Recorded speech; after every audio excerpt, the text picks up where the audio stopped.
भले ही मेरे माँ बाप चाह रहे हों कि मैं वहाँ रहूं और एक सामान्य जिंदगी जीऊं, लेकिन ये उनका विजन था, मेरा नहीं।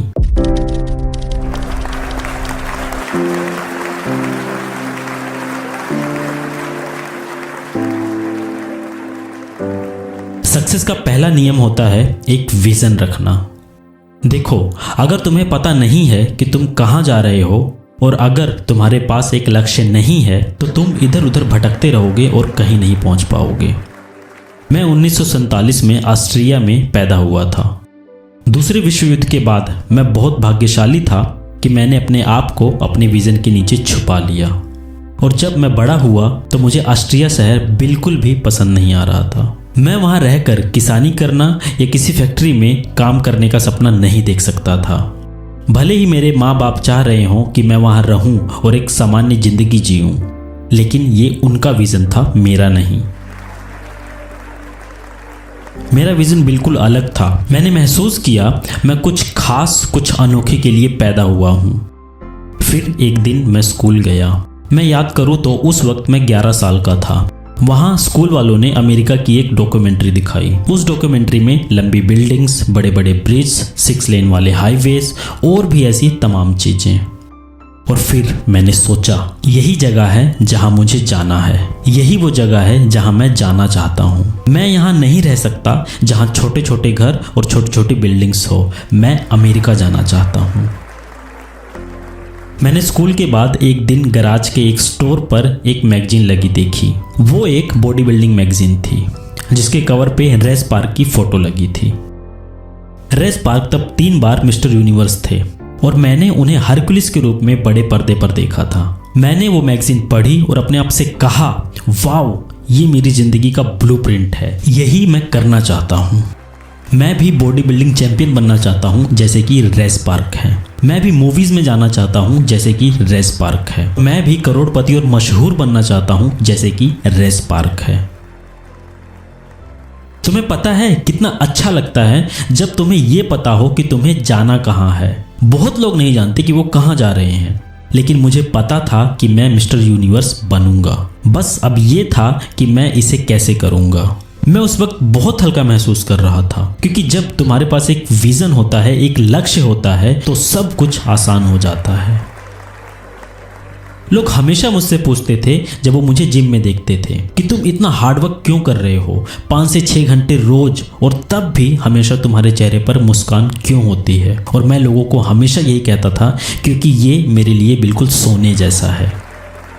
मेरे सामने मिस्टर यूनिवर्स का टाइटल था, तो मेरा हर एक रेपिटेशन मुझे उस लक्ष्य के पास लेके जा रहा था। उस सपने को हकीकत में बदलने के लिए मेरा हर एक सेट, मेरा हर एक रेपिटेशन, हर वेट मुझे उस लक्ष्य के पास लेके जाएगा। मैं और 500 पाउंड का स्क्वाट करने के लिए इंतजार नहीं कर सकता था। मैं और 500 पाउंड का बेंच प्रेस करने के लिए इंतजार नहीं कर सकता था। मैं और 2000 पुशअप सेट करने के लिए इंतजार नहीं कर सकता था। मैं अगली एक्सरसाइज के लिए इंतजार नहीं कर सकता था।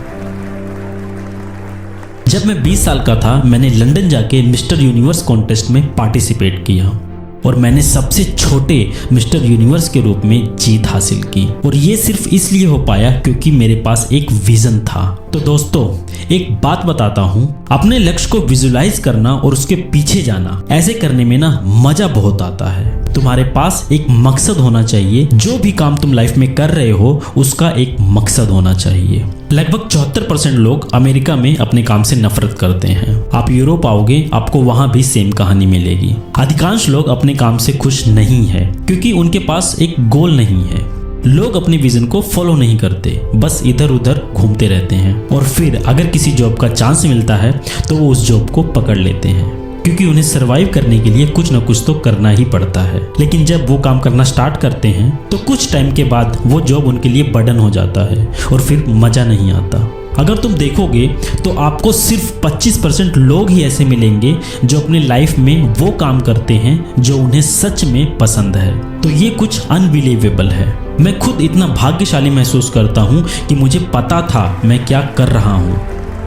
जैसे मेडिकल स्टूडेंट को पता होता है कि वो डॉक्टर बनना चाहता है, उसको पता होता है कि उसको कहाँ जाना है, वैसे ही पॉलिटिक्स में भी मुझे याद है कि मेरे पास एक क्लियर विजन था कि मैं कैलिफोर्निया का लीडर बनूंगा।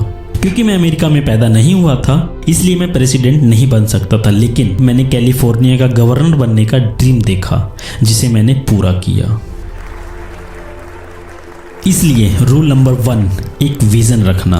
रूल नंबर 2 लोगों की बातों पर ध्यान ना देना। उन सबको मत सुनो जो तुम्हें ये कह रहे हैं कि तुम ये नहीं कर सकते। हर चीज जो मैंने की है उसके पीछे से सुना गया था कि ये नामुमकिन है, ये नहीं हो सकता। मैंने शुरू से ही यही सब चीजें सुनी थी और लोगों को दिखाया कि हाँ ये हो सकता है। जब भी मुझे किसी ने कहा ये नहीं हो सकता है, मैंने सुना ये हो सकता है।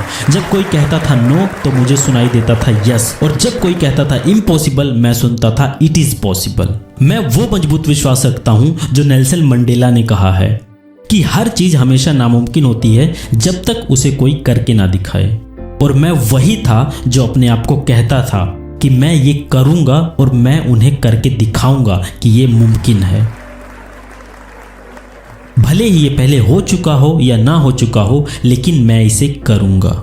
और मैंने लोगों की बातों को नहीं सुना। सब कुछ उस हार्डवर्क पर डिपेंड करता है जो आप डालते हो। मैं बॉडी बिल्डिंग में 5 से 6 घंटे रोज काम करता था। अब मैंने वही चीज एक्टिंग के लिए भी की है।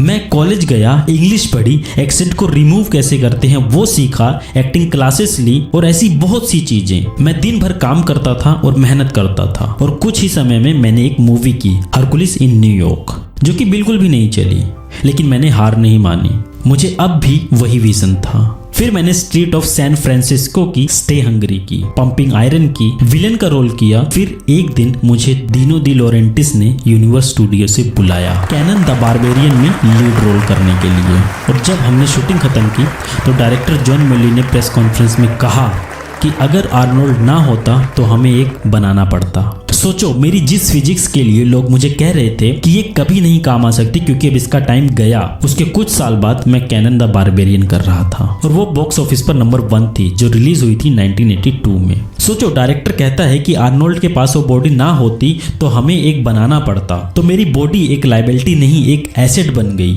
यही हुआ टर्मिनेटर के बाद भी। जब शूटिंग खत्म हुई तो जॉन कैमरन ने प्रेस कॉन्फ्रेंस को कहा कि अगर आर्नोल्ड का वो एक्सेंट ना होता और वो किसी मशीन की तरह बात नहीं कर पाता तो शायद ये टर्मिनेटर मूवी कभी नहीं बन पाती।